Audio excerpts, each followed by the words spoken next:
2023년 가을, 서울 강북의 한 주택가.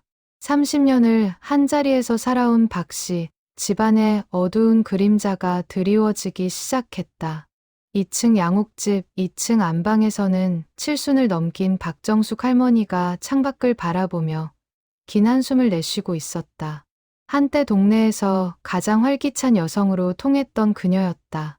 아침마다 공원을 2바퀴씩 돌고 경로당에서는 늘 화투판의 중심이었다. 하지만 지난 석 달 사이 그녀의 몸은 무서운 속도로 쇠약해져 갔다. 처음에는 식욕부진이었다. 평소 2공기씩 먹던 밥이 점점 줄어들었다. 며느리 한수진이 정성스레 차려준 아침상을 절반도 먹지 못하고 숟가락을 놓았다. 소화가 안 된다며 속이 더부룩하다고 했다. 그 다음은 어지럼증이었다. 화장실을 가다가 복도에서 주저앉은 적이 한두 번이 아니었다.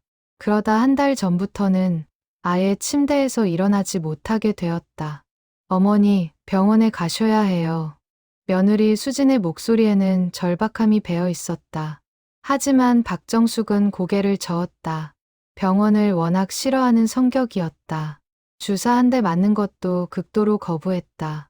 젊었을 때 큰 수술을 받았던 기억이 트라우마로 남아 있었던 것이다. 괜찮아. 그냥 나이 들어서 그런 거야. 며칠 쉬면 나아질 거야. 하지만 며칠이 지나도 상태는 나아지지 않았다. 오히려 더 악화되었다. 손발이 떨리기 시작했고 머리카락이 빠지기 시작했다. 안색은 창백해졌고 눈 밑에는 검은 그늘이 깊게 드리워졌다. 체중은 한 달 만에 10kg이 빠졌다. 뼈만 앙상하게 남은 모습이었다. 며느리 수지는 밤마다 잠을 이루지 못했다. 시어머니 방 옆 작은 방에서 잠을 청하다가도 기침 소리만 들리면 벌떡 일어났다. 물 한 잔이라도 갖다 드리려고, 이불이라도 덮어드리려고 안방 문을 열었다. 새벽 2시, 3시에도 시어머니 곁을 지켰다. 남편 박민수는 회사 일로 바빠 주중에는 집에 거의 들어오지 못했다. 주말에만 얼굴을 비쳤다. 그런데 이상한 일이 벌어지기 시작했다. 박정숙의 상태가 며느리가 차려준 식사를 한 직후에 유독 더 악화되는 것이었다. 수진이 끓여준 미역국을 먹고 나면 2시간 뒤쯤 심한 복통을 호소했다. 수진이 정성껏 만든 호박죽을 먹고 나면 어김없이 구토를 했다. 수진이 준비한 과일을 먹으면 어지럼증이 심해졌다. 처음에는 우연이려니 생각했다. 하지만 같은 패턴이 반복되자 집안에 미묘한 기류가 흐르기 시작했다. 주말에 들른 큰딸 박미선이 가장 먼저 의심의 눈초리를 보냈다. 45살의 박미선은 근처 아파트에 살면서 일주일에 한 번씩 친정을 찾았다. 엄마, 요즘 뭘 드시고 계세요? 수진이가 해주는 거 먹지. 아침엔 죽, 점심엔 미음, 저녁엔 국이나 찌개. 그걸 먹고 나서 속이 안 좋으신 거예요? 박미선의 질문에 박정숙은 잠시 생각에 잠겼다. 그러고 보니 그랬다. 수진이 해준 음식을 먹을 때마다 몸 상태가 나빠졌다. 하지만 그걸 입 밖에 내기가 꺼려졌다. 10년을 함께 살아온 며느리였다. 아들보다 더 자신을 잘 챙겨주는 며느리였다. 설마 그럴 리가 있겠니? 수진이가 얼마나 정성껏 해주는데. 하지만 박미선의 의심은 점점 커져갔다. 그날 저녁, 수진이 시어머니께 저녁상을 차려드리는 모습을 유심히 관찰했다. 수진은 평소와 다름없이 성실하게 음식을 준비했다. 된장찌개에 나물 반찬, 그리고 부드러운 생선구이. 박정숙은 몇 숟가락 떠먹다가 숟가락을 놓았다. 맛이 없니? 수진이 걱정스럽게 물었다. 아니야. 그냥 입맛이 없어서. 하지만 그로부터 1시간 뒤, 박정숙은 화장실에서 심하게 구토를 했다. 얼굴이 창백해지고 식은땀을 흘렸다. 박미선은 그 모습을 보며 확신했다. 뭔가 잘못되고 있다고. 다음 날, 박미선은 남동생 민수에게 전화를 걸었다. 오빠, 엄마 상태 심각해. 당장 병원에 모시고 가야 해. 누나, 나도 알아. 근데 어머니가 병원 가시는 걸 완강히 거부하셔. 그게 문제가 아니야. 오빠, 혹시 엄마가 뭔가 이상한 걸 드시고 계신 거 아닐까? 전화기 너머로 침묵이 흘렀다. 박민수는 누나의 암시를 단번에 알아챘다. 누나, 무슨 소리야. 수진이가 얼마나 정성껏 어머니를 돌보는데. 그래, 나도 그렇게 믿고 싶어. 근데 오빠, 엄마가 수진이 음식 먹고 나면 꼭 아프셔. 이게 한두 번이 아니야. 그날 밤, 박민수는 아내 수진에게 조심스럽게 물었다. 여보, 어머니 음식에 뭔가 특별한 거라도 넣어? 무슨 소리야? 그냥 평범하게 만들어 드리는데. 건강식품이나 한약재 같은 거? 아니, 아무것도 안 넣어. 왜 그래? 수진의 얼굴에 당혹감이 스쳤다. 남편의 질문에 담긴 의미를 직감했기 때문이다. 하지만 박민수는 더 이상 캐묻지 않았다. 10년 동안 성실하게 집안을 지켜온 아내였다. 아들 하나 낳아 키우고 시부모님을 정성껏 모셔온 아내였다. 의심할 이유가 없었다. 하지만 의심의 씨앗은 이미 심어졌다. 그리고 그 씨앗은 무서운 속도로 자라나기 시작했다. 박씨 집안의 평화는 조금씩, 그러나 확실하게 무너지고 있었다. 일주일 후, 박정숙의 상태는 더욱 악화되었다. 이제는 혼자 화장실도 가지 못할 지경이 되었다. 며느리 수진이 부축해서 거우 몇 걸음 옮길 수 있었다. 손발의 떨림은 더 심해졌고 가끔씩 횡설수설하는 모습까지 보였다. 밤에는 악몽에 시달렸다. 비명을 지르며 잠에서 깨어나곤 했다. 박미선은 더 이상 참을 수 없었다. 어머니를 모시고 강제로라도 병원에 가기로 결심했다. 토요일 아침, 일찍 친정집에 도착한 그녀는 119를 불렀다. 구급대원들이 들것을 가지고 2층까지 올라왔다. 박정숙은 완강히 거부했지만 딸과 며느리가 함께 설득했다. 어머니, 제발 가요. 이러다가 큰일 나요. 수진의 목소리는 떨리고 있었다. 눈가에는 눈물이 맺혀 있었다. 정말로 시어머니가 걱정되어서였다. 하지만 박미선의 눈에는 그 눈물이 다르게 보였다. 죄책감? 아니면 연기? 대학병원 응급실. 의사는 박정숙의 상태를 보자마자 심각한 표정을 지었다. 각종 검사가 진행되었다. 혈액검사, 소변검사, CT 촬영. 검사 결과를 기다리는 동안 가족들은 대기실에서 초조하게 시간을 보냈다. 2시간 후, 담당 의사가 나왔다. 중년의 남자 의사는 차트를 들고 심각한 표정으로 말했다. 보호자분들, 잠깐 상담실로 오시겠습니까? 좁은 상담실. 의사는 천천히 입을 열었다. 환자분의 혈액검사 결과가 정상이 아닙니다. 간 수치가 비정상적으로 높고 신장 기능도 떨어져 있습니다. 그리고 의사는 잠시 말을 멈췄다. 마치 다음 말을 꺼내기가 조심스러운 듯했다. 혈액에서 중금속 수치가 검출되었습니다. 특히 비소 성분이 정상치를 크게 웃돕니다. 비소요? 박민수가 되물었다. 네, 비소는 독극물입니다. 소량이라도 지속적으로 섭취하면 환자분과 같은 증상이 나타날 수 있습니다. 상담실에 침묵이 흘렀다. 무거운, 숨막히는 침묵이었다. 박미선이 먼저 입을 열었다. 그럼 우리 엄마가 독극물에 중독됐다는 말씀이세요? 그렇게 볼 수 있습니다. 문제는 비소가 자연적으로 체내에 들어갈 가능성은 거의 없다는 겁니다. 음식이나 물을 통해서 지속적으로 섭취되었을 가능성이 높습니다. 의사의 말에 박민수는 아내 수진을 쳐다봤다. 수진은 창백한 얼굴로 고개를 저었다. 말도 안 돼요. 제가 어머니께 드리는 음식은 저희가 먹는 것과 똑같은 재료로 만들어요. 저와 남편, 아들도 같이 먹는 거요. 그럼 특별히 어머니만 드시는 음식이나 약이 있나요? 의사의 질문에 수지는 생각에 잠겼다. 그러다 무언가 떠올랐다는 듯 말했다. 아, 건강즙이요. 어머니 건강을 위해서 제가 따로 갈아서 드렸어요. 케일, 사과, 당근 같은 거요. 그 즙을 언제부터 드렸죠? 한 석 달 전쯤부터요.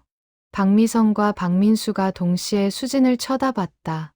박정숙의 증상이 시작된 시기와 정확히 일치했다. 수진은 그 시선을 견딜 수 없었다. 아니에요. 제가 왜 그런 짓을 해요? 저는 그냥 어머니 건강을 위해서 조용히 해. 박미선이 날카롭게 소리쳤다. 지금 우리 엄마가 죽어가고 계시는데 변명이나 하고 있어? 언니, 진짜 아니에요. 저는 정말. 그만해, 수진아.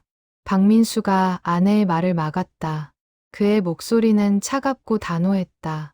일단 경찰에 신고하는 게 맞겠어. 정확한 조사가 필요해. 수진의 얼굴이 하얗게 질렸다. 경찰, 조사. 자신이 의심받고 있다는 사실을 실감했다. 10년 동안 한 집안의 며느리로 살아왔다. 시어머니를 친어머니처럼 모셨다. 아침부터 밤까지 집안일을 도맡아 했다. 그런데 이제 와서 시어머니를 독살하려 했다는 누명을 쓰게 생겼다. 여보, 나 믿지? 수진이 남편의 팔을 붙잡았다. 하지만 박민수는 아내의 손을 뿌리쳤다. 지금은 어머니가 우선이야. 그날 밤, 박정숙은 중환자실에 입원했다. 독극물 해독 치료가 시작되었다. 의사는 다행히 발견이 빨라서 생명에는 지장이 없을 거라고 했다. 하지만 완전한 회복까지는 시간이 걸릴 거라고 덧붙였다. 병원 복도. 박미선은 동생 민수에게 속삭였다. 오빠, 수진이가 한 거 맞지? 누나, 아직 확실하지 않아. 뭐가 확실하지 않아? 석 달 전부터 건강즙을 만들어 드렸다며? 그게 바로 증거잖아. 하지만 왜? 수진이가 어머니를 해칠 이유가 뭐야? 박미선은 냉소를 지었다. 재산이지 뭐. 오빠, 우리 집 재산이 얼마인지 알아? 이 집이랑 상가 2채. 합치면 20억은 될 거야. 그래도 수진이가 그럴 사람이 아니야. 사람은 돈 앞에서 변해. 특히 시댁 재산 문제에서는 더 그렇지. 두 남매의 대화는 계속되었지만 결론은 나지 않았다. 다만 한 가지는 확실했다. 박씨 집안에 들이운 의심의 그림자는 이제 걷잡을 수 없이 커지고 있었다. 며느리 수지는 병원 화장실에서 울고 있었다. 억울했다. 너무나도 억울했다. 정말로 시어머니의 건강을 위해서 정성껏 만든 건강즙이었다. 인터넷에서 찾아보고 영양사에게 물어보고 신선한 재료를 골라서 만들었다. 그런데 그것이 독극물이 되었다고? 거울에 비친 자신의 얼굴을 보았다. 눈이 퉁퉁 부어 있었다. 머리카락은 헝클어져 있었다. 10년 동안 쌓아온 모든 것이 하루아침에 무너지는 것 같았다. 남편의 차가운 시선, 시누이의 적대적인 태도, 모든 것이 칼날처럼 가슴을 찔렀다. 나는 정말 아무것도 안 했는데. 하지만 그녀의 호소는 누구에게도 닿지 않았다. 의심의 씨앗은 이미 싹을 틔우고 있었다. 경찰 조사가 시작되었다. 강북경찰서 형사과 베테랑 형사 이종호는 박씨 집안 사건을 맡았다. 45살의 이종호는 20년 경력의 노련한 형사였다. 가정폭력, 가족 간 범죄를 전문으로 다뤄왔다. 한수진 씨 맞으시죠? 네. 수진은 작은 목소리로 대답했다. 조사실의 차가운 분위기가 그녀를 더욱 위축시켰다. 형사 이종호는 차분한 목소리로 질문을 시작했다. 시어머니 박정숙 씨와의 관계는 어땠습니까? 좋았어요. 정말 친어머니처럼 모셨어요. 갈등은 없었나요? 전혀요. 한 번도 다툰 적 없어요. 그럼 재산 문제는요? 혹시 시어머니 재산 때문에 남편이나 시누이와 갈등이 있었습니까? 수지는 고개를 저었다. 하지만 형사의 눈에는 그녀의 부정이 설득력 없어 보였다. 20년 동안 수많은 용의자를 신문해온 형사의 직감이었다. 석 달 전부터 시어머니께 건강즙을 만들어 드렸다고 하셨죠. 네, 그런데 그게 재료는 무엇이었습니까? 케일, 사과, 당근, 브로콜리, 그런 걸로요. 다른 건 넣지 않았습니까? 아니요, 아무것도요. 형사는 파일에서 서류 한 장을 꺼냈다. 국립과학수사연구원의 감정 결과입니다.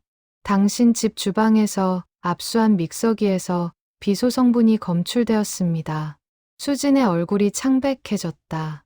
그럴 리가. 저는 정말 아무것도. 그리고 쓰레기통에서 발견된 영양제 통에서도 비소가 검출되었습니다. 한수진 씨, 이걸 어떻게 설명하시겠습니까? 저는 몰라요. 정말 몰라요. 수진의 목소리가 높아졌다. 하지만 형사의 표정은 변하지 않았다. 그는 차분하게 질문을 이어갔다. 시어머니 박정숙 씨의 재산은 약 20억 원 정도 되는 것으로 파악됩니다. 남편 박민수 씨가 외아들이니 결국 그 재산은 당신 부부가 상속받게 되겠죠. 저는 그런 생각 해본 적 없어요. 하지만 현실적으로 그렇게 되는 거 아닙니까? 그리고 당신 부부는 현재 대출금이 상당하다고 들었습니다. 아들 교육비, 생활비, 경제적으로 여유롭지 못한 상황이었죠. 수지는 대답할 수 없었다. 사실이었기 때문이다. 남편의 월급만으로는 빠듯했다. 아들 학원비만 해도 한 달에 100만 원이 넘었다. 대출 이자도 만만치 않았다. 하지만 그렇다고 해서 시어머니를 독살하려 했다니 말도 안 되는 소리였다. 형사님, 저는 정말 아무것도 안 했어요. 누가 저를 함정에 빠뜨리려는 거예요. 함정이요? 누가 당신을 함정에 빠뜨린다는 겁니까? 모르겠어요. 하지만 저는 정말 결백해요. 조사는 3시간 동안 계속되었다. 같은 질문이 반복되었고 수지는 같은 대답을 되풀이했다. 조사가 끝났을 때 그녀는 완전히 지쳐 있었다. 한편 박 씨 집안은 소란스러웠다. 박미선은 동생 민수를 다그쳤다. 오빠, 아직도 수진이 편을 들 거야? 누나, 아직 확정된 건 아니야. 수진이는 계속 결백하다고 주장하고 있어. 증거가 나왔잖아. 믹서기에서, 쓰레기통에서. 하지만 수진이가 왜 그런 짓을 했겠어? 우리 집안에서 10년을 살았는데. 박미선은 냉소를 지었다. 10년이면 충분하지. 재산 상속을 노리기에는. 그녀의 말에는 날이 서 있었다. 사실 박미선 자신도 어머니의 재산 문제로 마음이 편치 않았다. 딸인 자신보다 아들인 민수가 더 많은 재산을 받게 될 것이 뻔했다. 그리고 그 재산은 결국 며느리 수진의 손으로 넘어갈 것이었다. 어쩌면 이 기회에 재산 분배 문제를 다시 정리해야 할지도 몰라. 박미선의 속마음이 드러나는 순간이었다. 박민수는 누나의 의도를 알아챘다. 누나, 지금 무슨 소리 하는 거야? 무슨 소리긴. 엄마가 정신 차리시면 재산 문제를 명확히 해야 한다는 거지. 아들이라고 다 받는 게 공평한 거야? 두 남매 사이에 미묘한 긴장감이 흘렀다. 어머니의 목숨이 위태로운 상황에서도 재산 문제가 고개를 들고 있었다. 그것이 인간의 본성이었을까? 아니면 가족이라는 이름 뒤에 숨은 이기심이었을까? 병원에서는 박정숙의 상태가 조금씩 호전되고 있었다. 해독 치료가 효과를 보이고 있었다. 의식도 점점 또렷해졌다. 담당 의사는 일주일 정도 더 입원 치료를 받으면 퇴원할 수 있을 거라고 했다. 어머니, 괜찮으세요? 박민수가 병실을 찾았다. 박정숙은 창백한 얼굴로 아들을 바라봤다. 민수야. 네, 어머니. 수진이는 어디 있니? 박민수는 대답하기가 망설여졌다. 아내는 지금 경찰 조사를 받고 있었다. 독살 미수 혐의로. 수진이는 지금 좀 바빠요. 그 애한테 미안하구나. 네, 내가 아파서 그 애가 얼마나 고생했니. 밤낮으로 나를 돌봐주고. 박정숙의 목소리는 떨리고 있었다. 아들은 어머니가 아직 사태의 심각성을 모르고 계신다는 것을 깨달았다. 며느리가 자신을 독살하려 했다는 사실을, 그 증거들이 나왔다는 사실을. 어머니, 그건 나중에 천천히 말씀드릴게요. 무슨 일 있니? 왜 그렇게 표정이 안 좋니? 박민수는 대답 대신 어머니의 손을 꼭 잡았다. 그 순간 그의 눈에서 눈물이 흘러내렸다. 가족이 무너지고 있었다. 10년 동안 쌓아온 신뢰가 하루아침에 무너지고 있었다. 경찰은 박 씨 집안에 대한 전면적인 압수수색을 실시했다. 주방의 모든 조리기구, 식재료, 약품들이 압수되었다. 수진의 방도 샅샅이 뒤져졌다. 서랍, 옷장, 심지어 침대 밑까지 확인되었다. 그리고 결정적인 증거가 발견되었다. 수진의 서랍 깊숙한 곳에서 작은 봉지가 나왔다. 흰색 가루가 든 비닐봉지였다. 국과수에 보낸 감정 결과 비소 화합물로 확인되었다. 수진은 경악했다. 이건 제 거 아니에요. 누가 넣어둔 거예요. 하지만 그녀의 변명은 받아들여지지 않았다. 형사 이종호는 더욱 확신을 가지고 조사를 진행했다. 한수진 씨, 이제 그만 인정하시는 게 어떻습니까? 증거가 너무 명확합니다. 저는 정말 모르는 일이에요. 누가 저를 모함하는 거예요. 누가 당신을 모함합니까? 시누이? 남편? 아니면 시어머니 본인이? 모르겠어요. 하지만 저는 정말. 수진의 목소리는 점점 작아졌다. 스스로도 자신의 말이 설득력이 없다는 것을 느꼈다. 모든 증거가 자신을 가리키고 있었다. 믹서기의 비소, 쓰레기통의 영양제, 그리고 서랍 속의 독극물. 완벽한 증거였다. 집으로 돌아온 수진을 기다리고 있던 것은 남편의 차가운 시선이었다. 박민수는 아내와 눈도 마주치지 않았다. 같은 침대에서 자는 것도 거부했다. 수진은 작은 방으로 쫓겨났다. 여보, 나 좀 믿어줘. 제발, 지금은 아무 말도 하고 싶지 않아. 박민수의 목소리는 얼음장처럼 차가웠다. 10년 동안 함께 살아온 아내였다. 한 아이의 어머니였다. 하지만 지금은 그 모든 것이 의심스러웠다.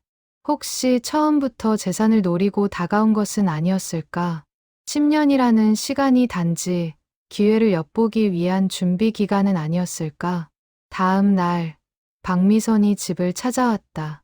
그녀는 수진을 보자마자 비난을 쏟아냈다. 이 집에서 당장 나가. 언니, 저는 정말. 입 닥쳐. 우리 엄마를 죽이려 한 년이 감히 언니 소리를 해. 박미선의 얼굴은 분노로 일그러져 있었다. 수진은 그 모습을 보며 절망했다. 이제 이 집안에서 자신을 믿어주는 사람은 아무도 없었다. 언니, 저는 억울해요. 누가 저한테 이런 짓을 한 거예요. 누가? 네가 한 거지. 증거가 다 나왔잖아. 그 증거들이 조작된 거예요. 누군가 저를 범인으로 만들려고. 말도 안 되는 소리 하지 마. 너 같은 년이 우리 집에 10년 동안 살면서 뭘 했는지 다 알아. 재산만 노렸지. 수지는 더 이상 참을 수 없었다. 그녀도 소리쳤다. 재산. 제가 언제 재산 이야기를 했어요? 저는 단 한 번도 시어머니 재산에 관심 가진 적 없어요. 그래. 그럼 왜 대출금이 그렇게 많아? 왜 생활이 빠듯해? 돈이 필요했던 거 아니야? 그건 남편 사업 때문이에요. 제가 원한 게 아니에요. 남편 탓으로 돌리네. 정말 뻔뻔하기는. 두 여자의 말다툼은 계속되었다. 결국 박민수가 나서서 말렸다. 그만들 해. 이웃들이 다 들어. 하지만 균열은 이미 돌이킬 수 없을 만큼 깊어져 있었다. 박미선은 동생에게 최후 통첩을 했다. 오빠, 결정해. 수진이를 선택할 거야. 아니면 우리 가족을 선택할 거야? 박민수는 대답하지 못했다. 어떤 선택을 해도 고통스러웠다. 아내를 버리자니 10년의 세월이 아까웠고, 가족을 버리자니 어머니가 걱정되었다. 한편 병원에서는 박정숙이 조금씩 기억을 되살리고 있었다. 의사는 그녀에게 그동안의 상황을 설명했다. 비소 중독, 며느리의 혐의, 경찰 조사. 박정숙은 믿을 수 없다는 표정을 지었다. 수진이가 그럴 리 없어요. 하지만 어머님, 증거가 뭐든 수진이는 그런 애가 아니에요. 저는 10년 동안 그 애를 봐왔어요. 담당 의사는 어머님의 확신에 당황했다. 보통 이런 경우 피해자가 가장 먼저 의심을 하는데 박정숙은 오히려 며느리를 감싸고 있었다. 그럼 누가 어머님께 독극물을 먹인 거라고 생각하십니까? 박정숙은 한참을 생각했다. 그러다 무언가 떠오른 듯 말했다. 그날 밤이요? 누군가 제 방에 들어왔었어요. 깜깜했지만 그림자를 봤어요. 그게 언제였죠? 한 달 전쯤? 정확히는 기억이. 박정숙의 증언은 새로운 의혹을 불러일으켰다. 혹시 진짜 범인이 따로 있는 것은 아닐까? 하지만 경찰은 그녀의 증언을 신뢰하지 않았다. 비소 중독으로 인한 환각일 수 있다고 판단했다. 수지는 절망에 빠졌다. 자신을 믿어주는 사람은 아무도 없었다. 남편도, 시누이도, 심지어 경찰도. 유일하게 시어머니만이 자신을 믿어주고 있었지만 그것만으로는 부족했다. 증거는 너무나 명확했고 상황은 점점 더 불리해지고 있었다. 밤마다 수지는 잠들지 못했다. 도대체 누가, 왜 자신을 이런 함정에 빠뜨린 것일까? 그리고 진짜 범인은 누구일까? 그녀의 머릿속에는 수많은 의문들이 소용돌이쳤다. 일주일 후, 박정숙은 병원에서 퇴원했다. 건강은 많이 회복되었지만 아직 완전하지는 않았다. 의사는 집에서 안정을 취하며 정기적으로 검진을 받으라고 당부했다. 집으로 돌아온 박정숙은 2층 안방으로 올라갔다. 익숙한 공간이었지만 이제는 모든 것이 낯설게 느껴졌다. 이 방 어딘가에 독극물이 있었고 누군가 자신을 죽이려 했다는 사실이 믿기지 않았다. 수지는 시어머니를 정성껏 모셨다. 하지만 박민수와 박미선의 감시는 더욱 심해졌다. 수진이 만드는 음식은 반드시 다른 사람이 먼저 맛을 봤다. 물 한 잔도 의심의 눈초리를 받았다. 수지는 범인이 아니었지만 범인 취급을 받고 있었다. 어느 날 저녁, 박정숙은 안방 베란다에 나갔다. 신선한 공기를 마시고 싶었다. 베란다에서 내려다 보이는 앞마당이 보였다.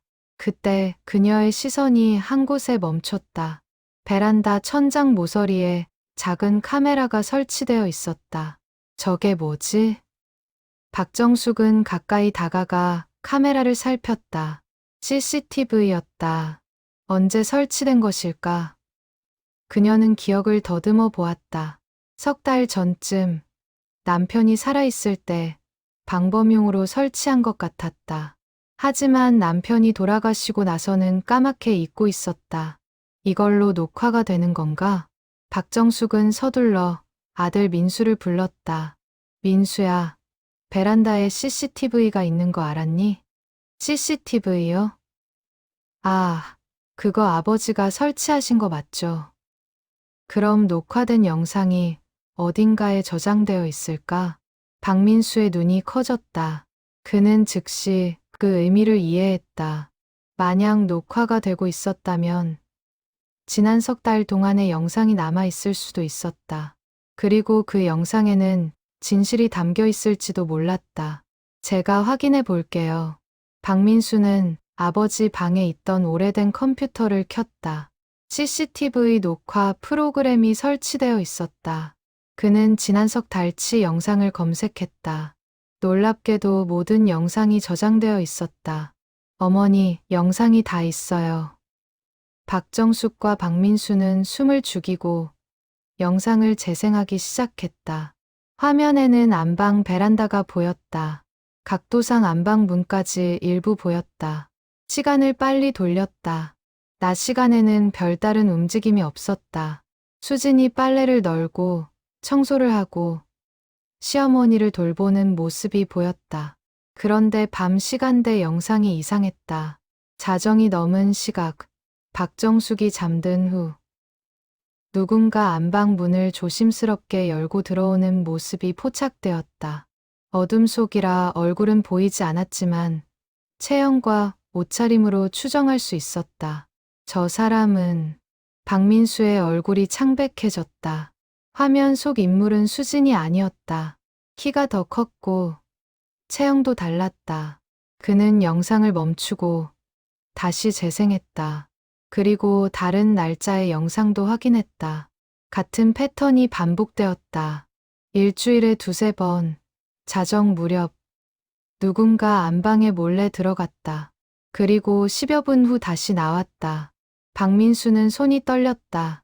이 사람이 진짜 범인일 가능성이 높았다. 어머니, 이 사람 누구인지 아세요? 잘 안 보이는데. 키가 크네. 박민수는 화질을 최대한 높이고 밝기를 조정했다. 그리고 가장 선명하게 찍힌 한 장면을 확대했다. 그 순간 그의 입에서 신음이 새어나왔다. 이럴 수가. 화면 속 인물은 박미선이었다. 그의 친누나였다. 박민수는 믿을 수 없었다. 아니, 믿고 싶지 않았다. 누나가 어머니를 독살하려 했다니. 그것도 며느리에게 죄를 뒤집어 씌우면서. 민수야, 저 사람이 누구니? 박정숙의 목소리는 떨리고 있었다. 아들은 대답하지 못했다. 어떻게 말해야 할지 몰랐다. 자신의 친누나가 어머니를 죽이려 했다는 사실을.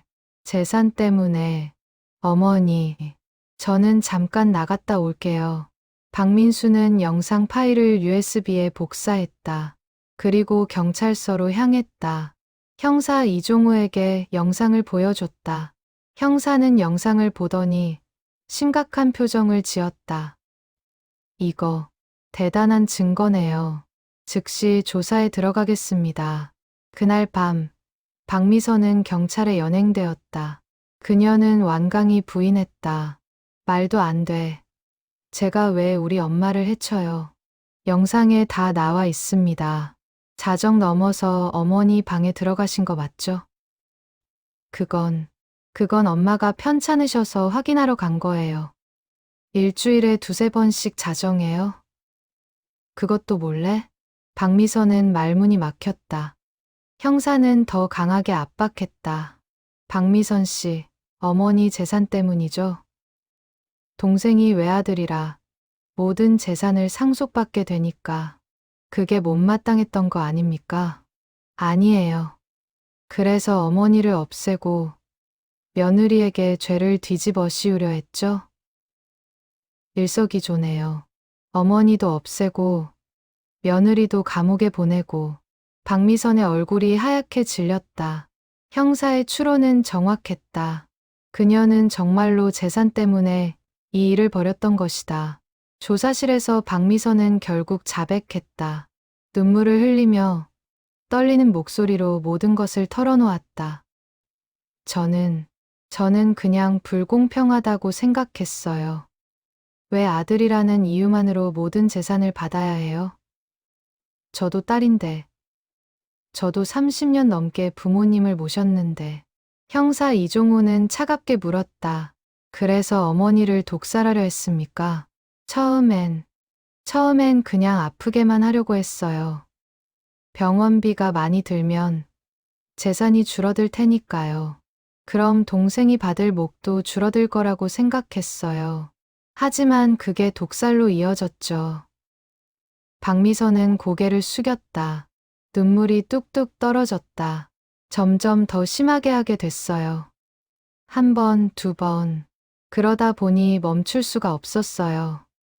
그리고 수진이를 범인으로 만들기로 한 거예요. 그 애가 만드는 음식에 독을 넣고 그 애 물건에 증거를 숨겨놓고 계획적이었군요. 미안해요. 정말 미안해요. 하지만 그 사과는 너무 늦었다. 박미선은 살인 미수와 무고죄로 구속되었다. 소식을 들은 박민수는 충격에 빠졌다. 자신의 친누나가 어머니를 죽이려 했다니. 그것도 재산 때문에. 수지는 모든 혐의에서 벗어났다. 경찰은 공식적으로 사과했다.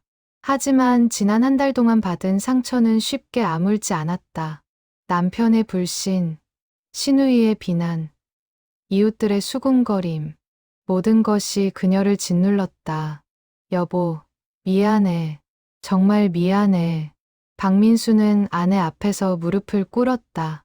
10년을 함께 산 아내를 의심했던 자신이 부끄러웠다. 수지는 남편을 바라봤다. 그녀의 눈에는 눈물이 가득했다. 나를 믿지 못했잖아요. 10년을 함께 살았는데도 정말 미안해. 변명의 여지가 없어. 증거가 나왔을 때 당신은 나보다 누나를 믿었어요. 가족이라는 이유로. 박민수는 아무 말도 할 수 없었다. 아내의 말이 사실이었기 때문이다. 그는 아내보다 누나를 먼저 믿었다. 혈연이라는 이유로. 이제 어떻게 하죠? 우리. 수진의 질문에 박민수는 대답하지 못했다. 금이 간 신뢰를 어떻게 회복할 수 있을까? 한번 깨진 그릇은 다시 온전해질 수 없다는 말이 있다. 그들의 관계도 그럴까? 한편 박정숙은 병실에서 소식을 들었다. 딸이 자신을 독살하려 했다는 사실, 재산 때문이었다는 사실. 그녀는 며칠 동안 한마디도 하지 못했다. 밥도 먹지 않고 물도 마시지 않았다. 그저 창밖만 바라봤다. 어머니. 박민수가 병실을 찾았다. 박정숙은 아들을 보자 눈물을 흘렸다. 내가 뭘 잘못한 걸까? 어머니 잘못이 아니에요. 재산 때문에 내 딸이 나를. 내가 너무 아들만 생각한 걸까? 박정숙의 목소리는 자책으로 가득했다. 박민수는 어머니의 손을 꼭 잡았다. 어머니, 이건 누나의 선택이었어요. 어머니 탓이 아닙니다. 하지만 어머니의 죄책감은 쉽게 사라지지 않았다.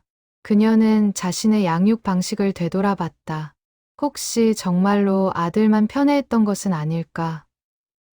딸에게 소홀했던 것은 아닐까? 일주일 후 박정숙은 변호사를 불렀다. 그리고 유언장을 새로 작성했다. 재산의 절반은 아들 민수에게, 나머지 절반은 딸 미선에게. 그것이 그녀가 할 수 있는 최선의 사과였다. 어머니, 이러실 필요 없어요. 누나는 지금, 그래도 내 딸이야. 잘못은 했지만 내가 키운 딸이야. 박정숙의 결정에 박민수는 아무 말도 하지 못했다. 어머니의 마음을 이해할 수 있었기 때문이다. 아무리 잘못을 저질러도 자식은 자식이었다. 교도소에서 박미선은 소식을 들었다. 어머니가 자신을 용서했다는 것, 재산도 똑같이 나눠주기로 했다는 것. 그녀는 독방에서 통곡했다. 자신이 얼마나 어리석었는지 깨달았다. 재산 때문에 모든 것을 잃어버렸다는 것을. 엄마, 미안해요. 정말 미안해요. 하지만 그 후에는 너무 늦었다. 돌이킬 수 없는 강을 이미 건너버렸다. 박미선의 재판이 시작되었다.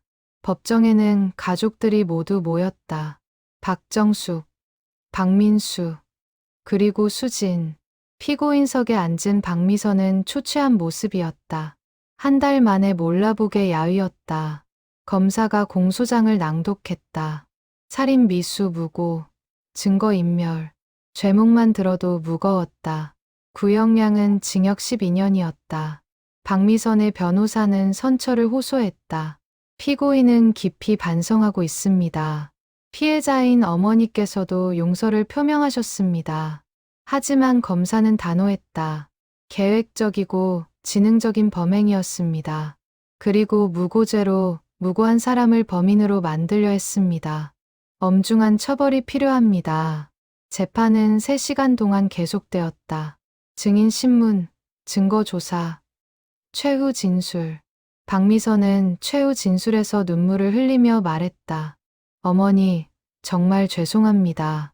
제가 미쳤었어요. 돈이 저를 미치게 만들었어요. 동생, 수진아, 너희들한테도 정말 미안해. 하지만 그 사과가 얼마나 진심인지는 아무도 알 수 없었다. 판사는 일주일 후 선고를 하겠다고 했다. 법정을 나온 가족들은 무거운 침묵에 휩싸였다. 박정숙은 딸의 최후 진술을 듣고 다시 눈물을 흘렸다. 아무리 잘못을 저질러도 딸은 딸이었다. 어머니, 집에 가서 쉬세요. 박민수가 어머니를 부축했다. 하지만 박정숙은 교도소 면회를 신청했다. 딸을 직접 만나고 싶었다. 며칠 후 교도소 면회실. 유리창을 사이에 두고 모녀가 마주 앉았다. 박미선은 어머니를 보자 울음을 터뜨렸다. 엄마, 미안해요. 미선아. 박정숙의 목소리도 떨렸다. 그녀는 유리창에 손을 댔다. 딸도 반대편에서 손을 댔다. 유리가 아니었다면 그들은 서로를 껴안았을 것이다. 엄마, 저 정말 미쳤었어요. 돈이, 재산이, 그게 저를 괴물로 만들었어요. 내가 미안하다. 내가 너를 소홀히 했구나. 아니에요. 엄마 잘못 아니에요. 제가 욕심이 과했어요. 두 사람은 한참 동안 울었다. 면회 시간 30분이 금세 지나갔다. 헤어질 시간이 되자 박정숙은 딸에게 말했다. 미선아, 엄마는 너를 용서했어. 그러니 너도 너 자신을 용서해라. 엄마, 살아서 나오면 다시 시작하자. 엄마가 기다릴게. 박미선은 고개를 끄덕였다. 하지만 그녀는 알고 있었다. 12년이라는 시간이 얼마나 긴지, 그 시간 동안 어머니가 건강하게 기다려주실 수 있을지. 한편 박민수와 수진의 관계는 여전히 어색했다. 같은 집에 살지만 대화는 최소한으로 줄었다. 수진은 시어머니만 돌보고 남편과는 거리를 뒀다. 여보, 우리 얘기 좀 하자. 박민수가 먼저 말을 꺼냈다. 하지만 수진은 냉담했다. 무슨 얘기요? 우리 이렇게 살 수는 없잖아. 그럼 어떻게 살아야 해요? 당신은 나를 의심했어요. 범인 취급했어요. 미안해. 정말 미안해. 미안하다고 다 해결돼요. 한번 무너진 신뢰는 다시 쌓을 수 없어요. 수진의 목소리에는 깊은 상처가 배어 있었다. 박민수는 그 상처가 얼마나 깊은지 알고 있었다. 하지만 어떻게 치유해야 할지 몰랐다. 시간을 줘. 내가 다시 너를 믿게 만들게. 시간이 해결해 줄까요? 모르겠어. 하지만 노력은 할게. 두 사람의 대화는 거기서 끝났다. 하지만 작은 희망의 씨앗이 심어졌다. 박민수의 진심 어린 사과. 그리고 노력하겠다는 약속. 일주일 후 선고 공판. 판사는 징역 10년을 선고했다. 검사의 구형보다 2년 짧았다. 피해자의 용서와 반성의 태도를 참작한 결과였다. 박미선은 판결을 듣고 눈물을 흘렸다. 10년. 짧지 않은 시간이었다. 하지만 그녀는 받아들이기로 했다. 자신이 저지른 죄의 대가를. 법정을 나온 박정숙은 하늘을 올려다봤다. 맑은 가을 하늘이었다. 모든 것이 끝났다. 하지만 동시에 새로운 시작이었다. 깨진 가족을 다시 세워야 했다. 상처를 치유해야 했다. 어머니, 집에 가요. 박민수가 어머니의 팔을 잡았다. 세 사람은 천천히 법원을 빠져나왔다. 그들 앞에는 험난한 길이 놓여 있었다.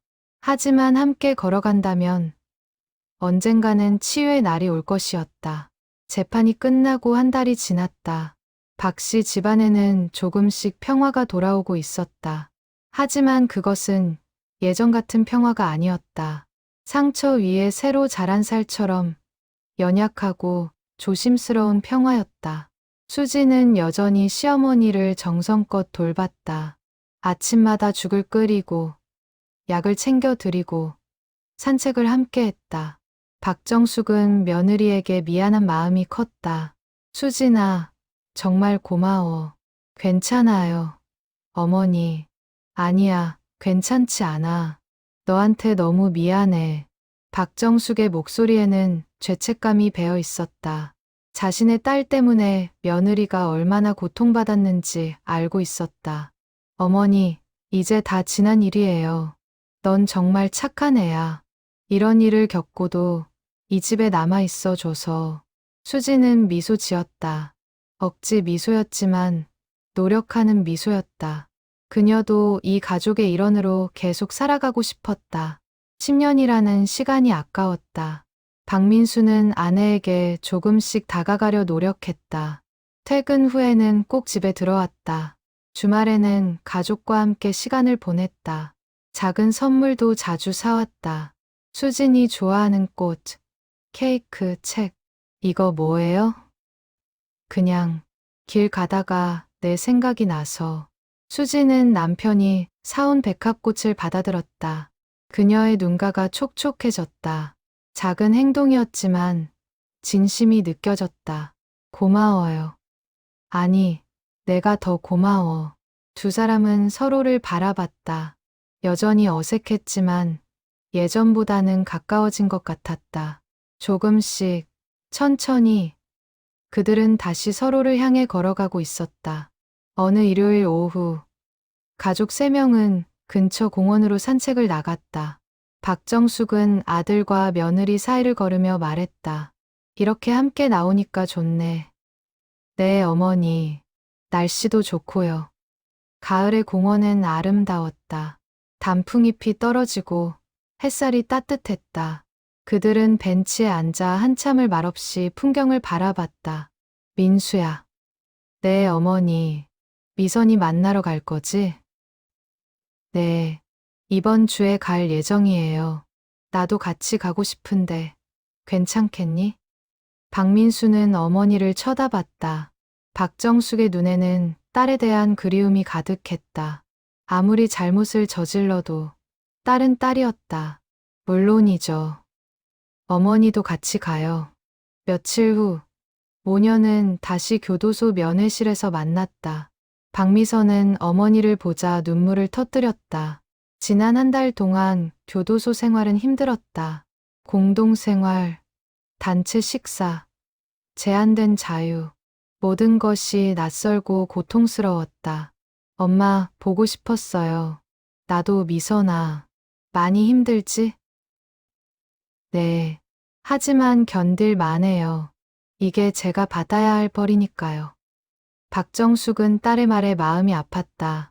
하지만 동시에 딸이 성장하고 있다는 것도 느꼈다. 자신의 죄를 인정하고 벌을 받아들이는 모습. 미선아, 엄마가 미안해. 엄마가 너를 제대로 키우지 못했어. 아니에요. 엄마, 제 잘못이에요. 욕심이 과했어요. 그래도 엄마가 아들만 생각하고 너를 소홀히 한 건 맞아. 박미선은 고개를 저었다. 엄마, 이제 그런 생각하지 마세요. 저는 제 죄를 받아들이고 여기서 반성할게요. 두 사람은 다시 한참을 울었다. 면회 시간이 끝나갈 무렵 박정숙은 딸에게 마지막 말을 전했다. 미선아, 10년 후에 나오면 우리 다시 가족이 되자. 네, 엄마. 약속할게요. 박미선은 어머니를 보내며 다짐했다. 10년 동안 열심히 반성하고 더 나은 사람이 되어서 나오겠다고. 어머니를, 동생을, 수진을 다시 만날 수 있는 자격을 갖추겠다고. 집으로 돌아온 박정숙은 한결 가벼운 표정이었다. 딸과의 만남이 그녀에게 위로가 되었다. 비록 지금은 떨어져 있지만 언젠가는 다시 함께할 수 있을 거라는 희망. 그날 밤 식탁에서 세 사람은 오랜만에 함께 저녁을 먹었다. 수진이 정성껏 준비한 식사였다. 된장찌개, 불고기, 시금치나물. 소박하지만 따뜻한 밥상이었다. 맛있다. 박민수가 먼저 말했다. 정말 맛있어요. 수진아. 박정숙도 칭찬을 아끼지 않았다. 수진은 부끄러운 듯 웃었다. 별거 아닌데요. 아니야. 정말 맛있어. 너만큼 음식 잘하는 사람 없어. 세 사람의 대화는 자연스럽게 이어졌다. 예전처럼 완벽하지는 않았지만 그래도 가족의 온기가 느껴졌다. 깨진 그릇을 다시 붙이는 것처럼 조심스럽지만 정성껏 관계를 회복해 나가고 있었다. 계절이 바뀌어 겨울이 왔다. 첫눈이 내리던 날, 박민수는 아내 수진에게 편지를 건넸다. 손으로 정성껏 쓴 긴 편지였다. 이게 뭐예요? 읽어봐. 내 마음이야. 수진은 편지를 펼쳤다. 남편의 솔직한 고백이 적혀 있었다. 아내를 의심했던 것에 대한 후회, 앞으로 더 좋은 남편이 되겠다는 다짐, 그리고 사랑한다는 고백. 수진아, 미안해. 10년을 함께 살았는데도 널 믿지 못한 내가 부끄러워. 내가 얼마나 힘들었을지 이제야 조금 이해할 것 같아. 앞으로는 절대 의심하지 않을게. 내 편이 되어줄게. 사랑해. 수진의 눈에서 눈물이 흘러내렸다. 한 달 동안 얼어붙었던 마음이 조금씩 녹아내리는 것 같았다. 여보. 응? 나도 미안해요. 너무 차갑게 대한 것 같아서. 아니야. 내가 화날 만했어. 두 사람은 오랜만에 껴안았다.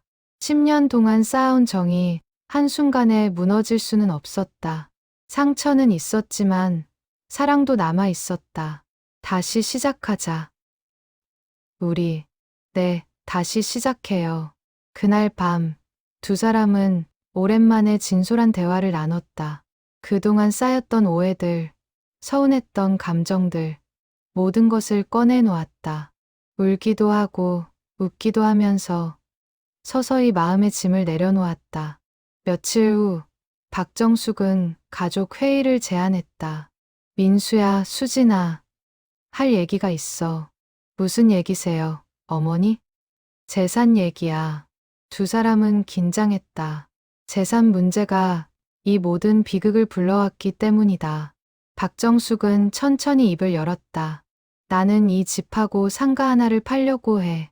네, 왜요? 그 돈으로 미선이 출소하면 작은 가게 하나 차려줄 거야. 그리고 나머지는 너희 부부한테 줄게. 어머니, 그러실 필요 없어요. 아니야, 필요해. 미선이도 내 딸이야. 잘못은 했지만 다시 시작할 기회를 줘야지. 박민수는 어머니의 결정에 반대하지 않았다. 어차피 재산은 언젠가 물려받을 것이었다. 그리고 누나에게도 기회를 주는 것이 맞다고 생각했다. 어머니 뜻대로 하세요. 고맙다, 민수야. 수진아, 너도 괜찮지? 네, 어머니. 저는 괜찮아요. 수진의 대답에 박정숙은 안도의 한숨을 쉬었다. 며느리가 정말로 넓은 마음을 가진 사람이라는 것을 다시 한번 확인했다. 다음 주, 박정숙은 부동산 중개인을 만났다. 상가 하나를 매물로 내놓았다. 생각보다 빨리 매수자가 나타났다. 5억 원. 그 돈으로 미선이 출소했을 때 작은 카페를 차려줄 수 있을 것 같았다. 어머니, 정말 괜찮으세요? 응, 괜찮아. 돈보다 중요한 게 가족이야. 박정숙의 말에 박민수는 고개를 끄덕였다. 정말로 그랬다. 이번 일을 겪으며 깨달은 교훈이었다. 돈 때문에 가족을 잃는다면 그 돈이 무슨 의미가 있을까? 겨울이 깊어가던 어느 날, 박민수는 교도소를 다시 찾았다. 이번에는 혼자였다. 누나와 단둘이 이야기하고 싶었다. 오빠. 박미선은 동생을 보자 고개를 숙였다. 미안함과 부끄러움 때문이었다. 잘 지내? 응. 그럭저럭. 힘들지? 응. 근데 견딜 만해. 박민수는 누나를 바라봤다. 한 달 만에 더 야위어 보였다. 하지만 눈빛만은 예전보다 맑았다. 누나, 너 원망 안 해. 뭐, 처음에는 화났어. 정말 많이. 근데 이제는 이해해. 누나도 힘들었구나 싶어. 박미선의 눈에서 눈물이 흘러내렸다. 오빠, 미안해. 정말 미안해. 됐어. 이제 그만 미안해하고 앞으로를 생각해. 응? 10년 후에 나오면 우리 다시 가족하자. 엄마도 그러시고 수진이도 그러래. 정말? 응. 엄마가 누나 위해서 가게 하나 준비하고 계셔. 박미선은 더 이상 말을 잇지 못했다. 통곡했다. 자신이 그토록 바랐던 것은 재산이 아니라 가족의 사랑이었다는 것을 이제야 깨달았다. 오빠, 고마워. 정말 고마워. 천천히 반성하고 나와. 우리 기다릴게. 형제는 유리창을 사이에 두고 한참을 울었다. 그 눈물은 후회의 눈물이기도 했고, 동시에 희망의 눈물이기도 했다. 교도소를 나온 박민수는 하늘을 올려다봤다. 구름 사이로 햇살이 비치고 있었다. 비록 겨울이지만 봄은 반드시 온다. 그들의 가족에게도 봄이 올 것이다. 집으로 돌아온 그는 아내에게 교도소 방문 이야기를 들려줬다. 수지는 조용히 듣다가 말했다. 누나 나오면 제가 카페 운영하는 거 도와드릴게요. 정말? 네. 그게 진짜 가족이잖아요. 박민수는 아내를 꼭 껴안았다. 이렇게 좋은 사람을 만난 것이 감사했다. 10년 전 수진을 아내로 맞이한 것이 자신의 인생 최고의 선택이었다고 다시 한번 깨달았다. 1년이 흘렀다.